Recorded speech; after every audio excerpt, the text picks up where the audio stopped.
네, 저희 앞서서 짚어봤던 산일전기가 현재 시간의 단일가 매매에서 6% 가까이 상승세 보여주고 있습니다. 시간에서 또 움직이고 있는 종목들 굉장히 많은데요. 이 두 분과 함께 이야기 나눠보도록 할게요. 김민성 대표 그리고 정태근 이사 나와주셨습니다. 두 분 어서 오세요. 네, 반갑습니다. 반갑습니다. 네, 일단 오늘 시장 뜨거웠었던 효성부터 이야기 나눠봐야 할 것 같습니다. 오늘 11% 상승으로 마감했는데 현재 시간의 거래에서는 하락세 연출하고 있습니다. 오늘 효성그룹이 인적 분할 후에 재상장했습니다. 오늘 효성의 변동성 엄청 났는데요. 분할 전후 지배구조 한번 체크해 보도록 할게요.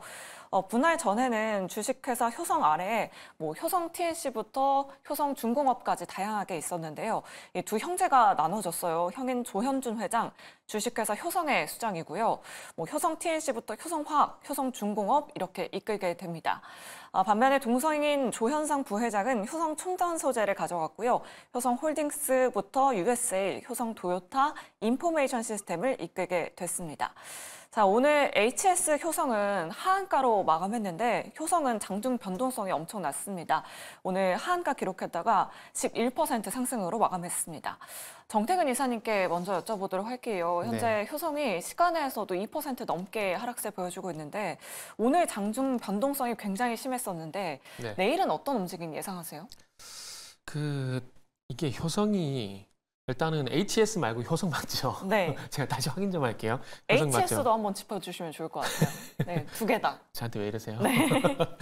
일단 효성부터 보게 되면 어쨌든 인적 분할 이슈가 있었지 않습니까? 있었는데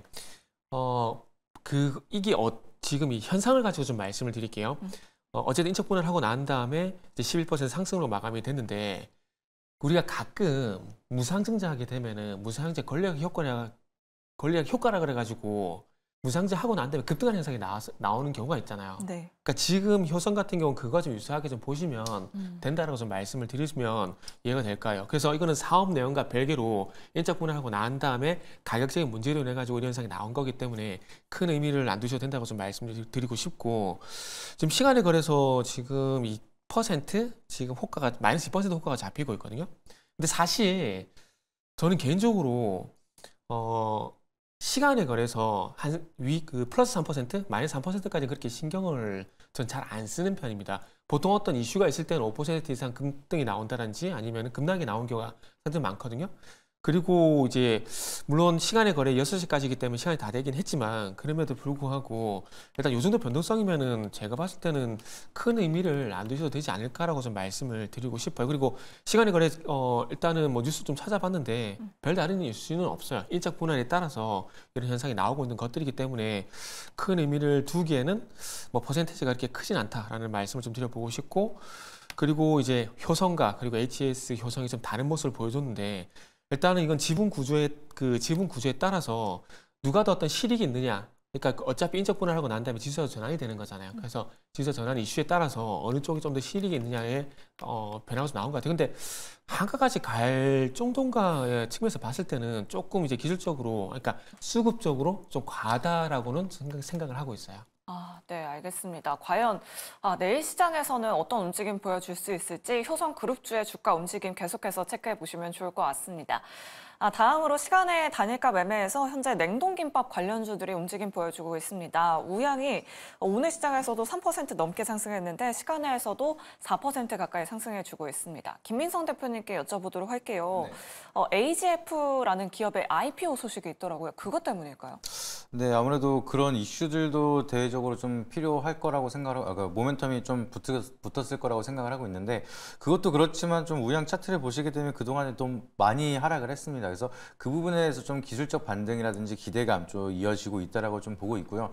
최근에 냉동김밥 관련해서 이슈가 굉장히 핫합니다. 그래서 저번에 제가 또 제주맥주 관련돼서 그런 이슈를 갖다 붙이니까 핫한 만큼에 대한 좀 모멘텀을 가져가려고 하는데 좀 조심하셔라 이렇게 말씀을 드렸어요. 근데 우양 같은 경우에는 그런 종목이랑 좀 별개로 거기에 대한 모멘텀이나 재료를 가져갈 수 있는 종목이라서 그동안 좀 많은 하락을 하고 나서 이제 바닥이 어느 정도 나오는 그런 기대감이 만들어지면서 시간에서도 추가적인 좀 수급이 붙고 있다라고 좀 해석을 하고 있습니다.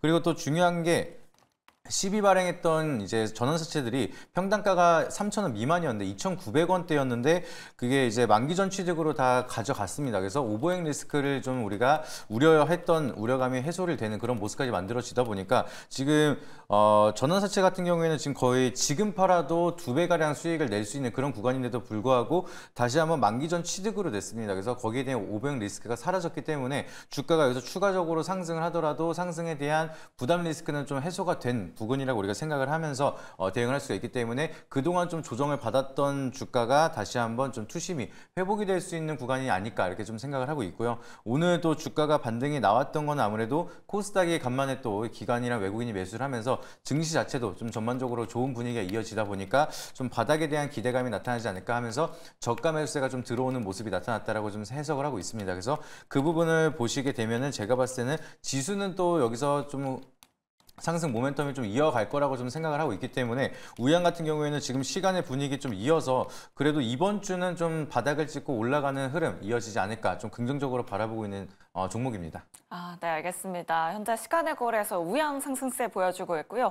CJ 시푸드 같은 종목들도 상승 움직임 보여주고 있다는 점 내일 시장에서 참고해 보시면 좋을 것 같습니다. 또 실적 시즌이죠. 실적 발표한 기업들 한번 체크해 보도록 하겠습니다. 오늘 장 마감쯤에 기업은행의 실적 발표 있었고요. 장 마감 이후에는 DGB 금융지주의 실적 발표가 있었습니다. DGB 금융지주 같은 경우에는 영업이익 예상치가 1,000억 원이었는데 335억 원을 기록했고요. 기업은행도 약간은 좀 시장 컨센서스 대비해서 좀 부진한 실적 보여줬습니다. 현재 시간의 거래에서 DGB 금융지주도 하락세 보여주고 있고요. 기업은행도 하락세를 연출하고 있습니다. 정태근 이사님과 좀 이야기 자세하게 나눠보도록 할게요. 오늘 시장 은행주들 분위기 정말 좋았는데 네네. 이것 때문에 내일 시장 은행주들이 좀 무너질 수도 있을까요? 그러지는 않을 거예요. 저는 그러지 않을 거라고 봅니다. 네. 왜냐하면은 뭐 물론 지금 DGB 금융지주 같은 경우에는 부동산 PF 관련돼 가지고 영향을 받은 부분들이 있긴 하지만 네.